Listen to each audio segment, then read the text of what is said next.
Have you ever caught yourself doing something a little strange? A habit you just brush off as a quirk? Well, what if I told you some of those aren't just quirks at all? What if they're a hidden language, your brain's way of trying to tell you something's wrong?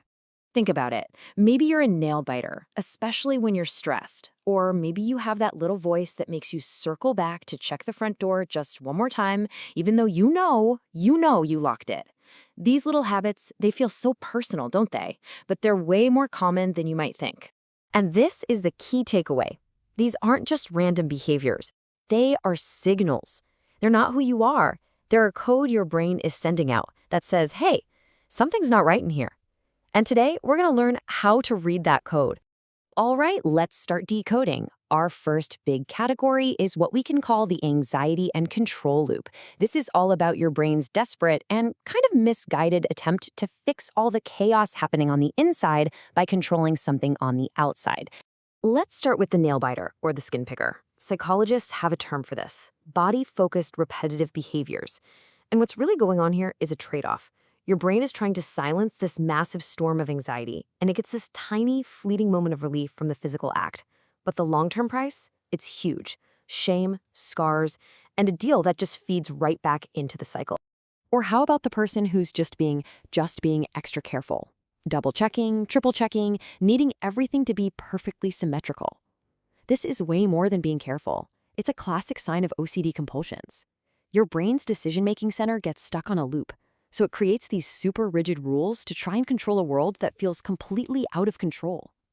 Sure, the ritual gives you a few seconds of calm, but then that anxiety comes roaring back, sometimes even stronger than before. And you see that same pattern with a compulsive collector. When your stuff becomes a fortress of clutter, it's often a sign of hoarding disorder. Here, the brain literally rewires itself to attach intense emotional value, even pieces of your identity, to physical objects. So getting rid of something feels like you're throwing away a part of yourself. It's not about being messy. It's a deep, fear-driven attachment. Now, this is what I call the human cannonball behavior.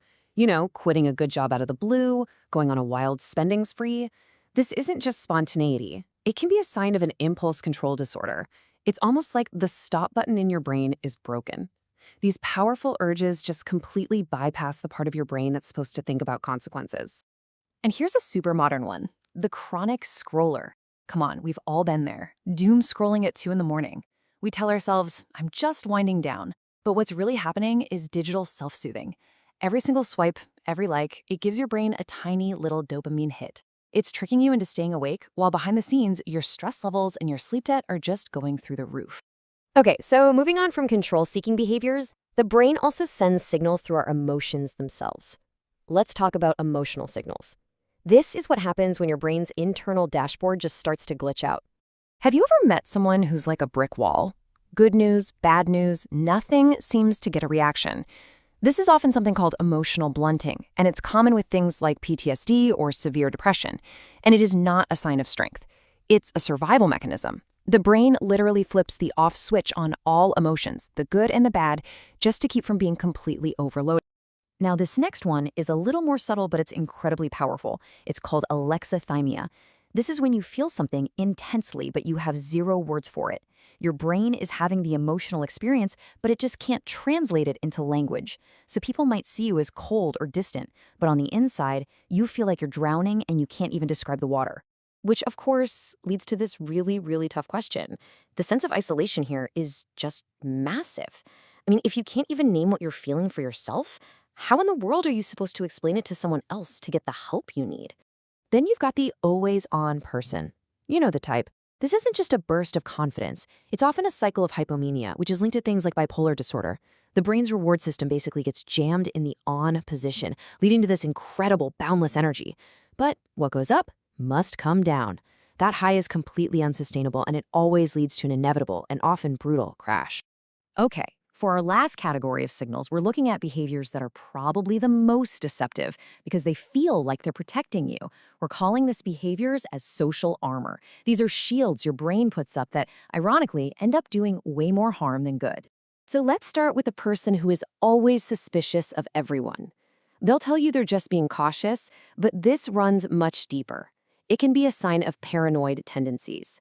What's happening is the brain's fear center is on overdrive, and it starts recoding totally neutral signals as hostile threats.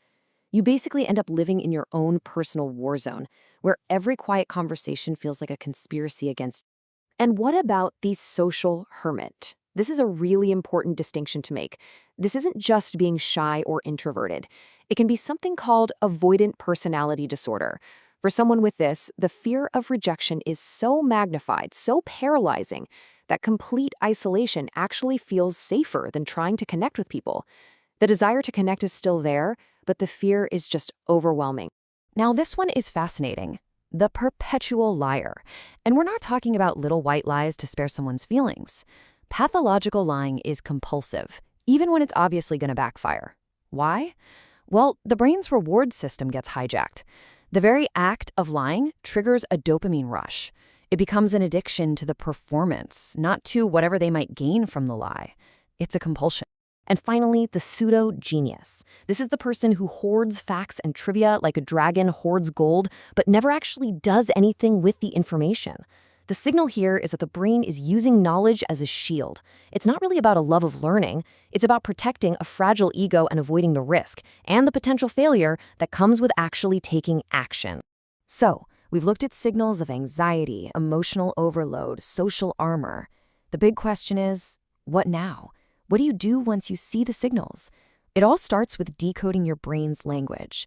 And honestly, the most powerful first step is just to recognize these behaviors for what they are. They are signals. They are not character flaws. And this quote just says it all, doesn't it? You would never see a blinking check engine light on your dashboard and just put a piece of tape over it and hope the problem goes away, right? Well, these mental health signals deserve that same level of attention and urgency. I really want this to sink in. I'm going to say it again. These behaviors are not who you are. They are simply the outward sign of an internal battle. They are a signal of what you're going through, and that experience is real. So I'll leave you with this question.